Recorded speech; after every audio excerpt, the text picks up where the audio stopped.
All right, everyone. So today, just working on the toe board replacement in the '67 Chevelle. I've already got the floor pan put in place here. This came with the car when I purchased it. Normally what I would do is I'd buy a complete floor with the braces. And then if they offer it with the rockers, I would have done that as well. But this was the pan that came with the car, so I went ahead and used it. It wasn't a problem. It fit fine. Just had to do the welding of get the floor braces welded in here. And I'm gonna go ahead and try to save this firewall. A lot of times what I'll do is I'll replace the entire firewall that extends down into the toe board area and then welds up here at this seam. But again, I'm just trying to salvage as much of the original that I can. So you can see here that I've got one of the toe boards just sitting in place there. If I were to pull it up, you'd see I've got it already cut out from back behind there. I did that the other day.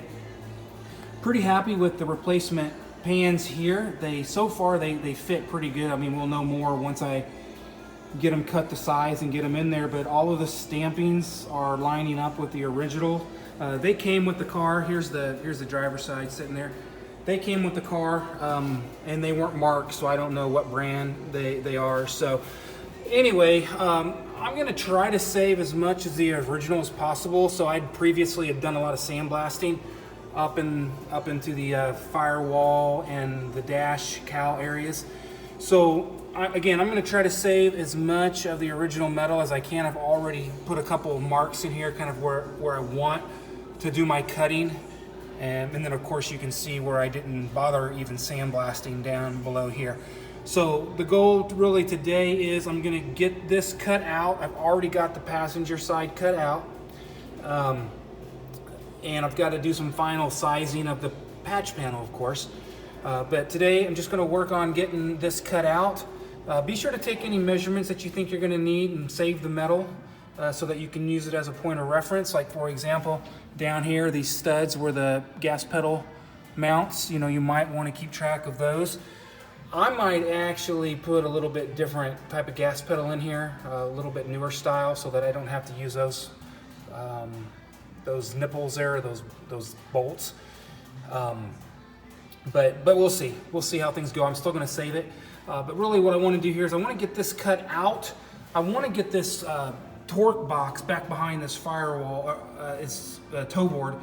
I wanna get back in there and get that as accessible as possible, because I'm gonna push this outside a little bit and I'm gonna sandblast up in there, just try to get as much of that cleaned up as possible, and then I'll come back and primer it. And then as most of them do a lot of times, the cage nut here busted on me. You can kind of see it up in the corner here. I'll try to point to it right here. It busted on me, so I've got it pulled up and out of the way. So what I want to do is get in there and sandblast it, like I said, and get it primered.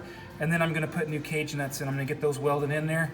I want to do all that work before I get the toe board back in. So that's really the goal for today. I'll come back once that's all done and I have this cut out. I'm just going to use my plasma cutter to cut it out. And I'm going to cut it short, and then I'm going to gradually open it up a little bit more and trim my patch panels down until I get those to fit in there.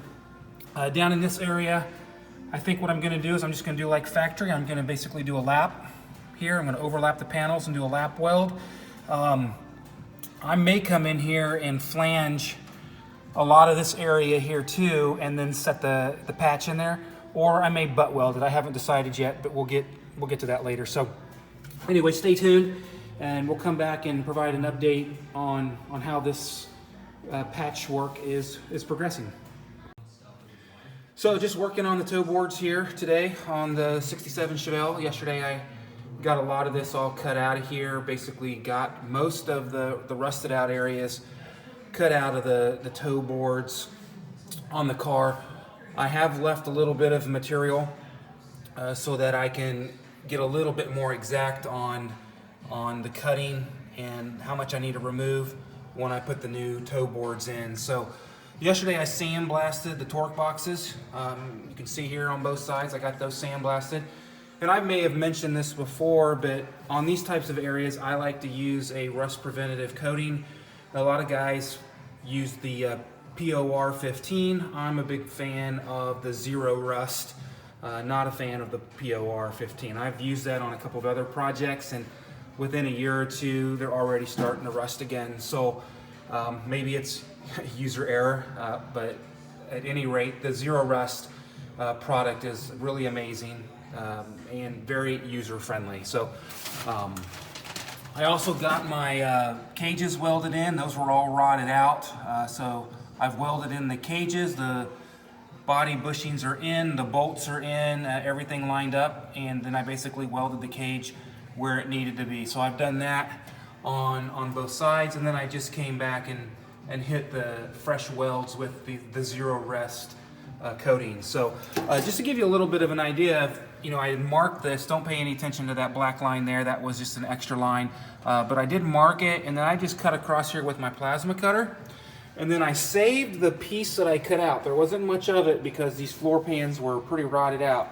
But as you can see here, I've saved the piece that I cut out, and I've basically laid it on top of the new panel. And that's going to give me a point of reference where I'm going to cut. So I'm actually going to cut where this tape line is, right here.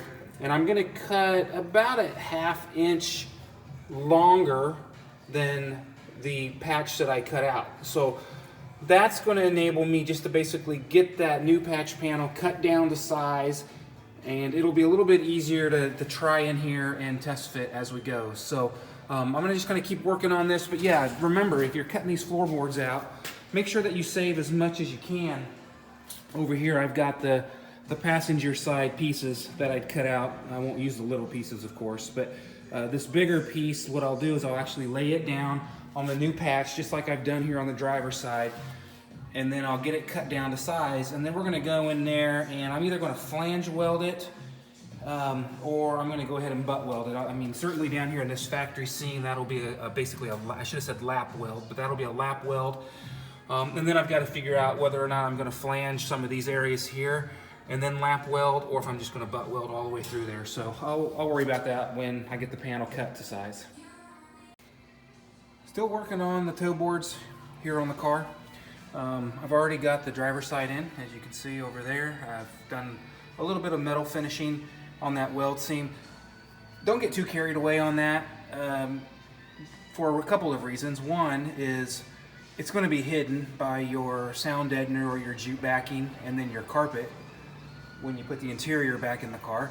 And two, if you start getting too carried away with the grinding, you're going to get it probably too thin, and then you're going to run into issues there. You want to have some structural integrity there in this portion of the firewall. So again, I didn't get too carried away. I metal finish it out to be somewhat respectable, and then I'll also metal finish it on the firewall side, because that's actually the side that you're going to see more frequently.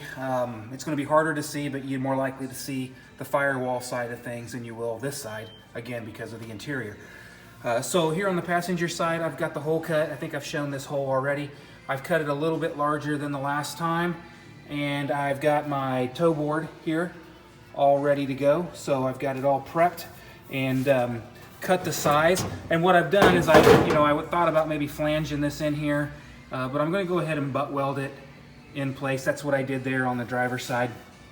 So basically what I've done here is I have the toe board here, and it's oversized. I've cut it about probably 1/4 inch larger than the hole itself. So it's going to sit in here just like this. Get it kind of up in there, if I can do it with one hand. But it's going to sit in there like that. There's a little bit of a gap there, but I just got to get it positioned correctly.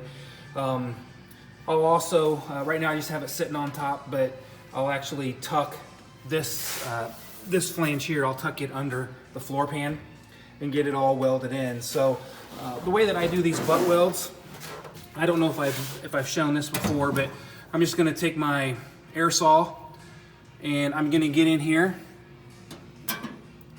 and I'm going to literally just run that air saw down the edge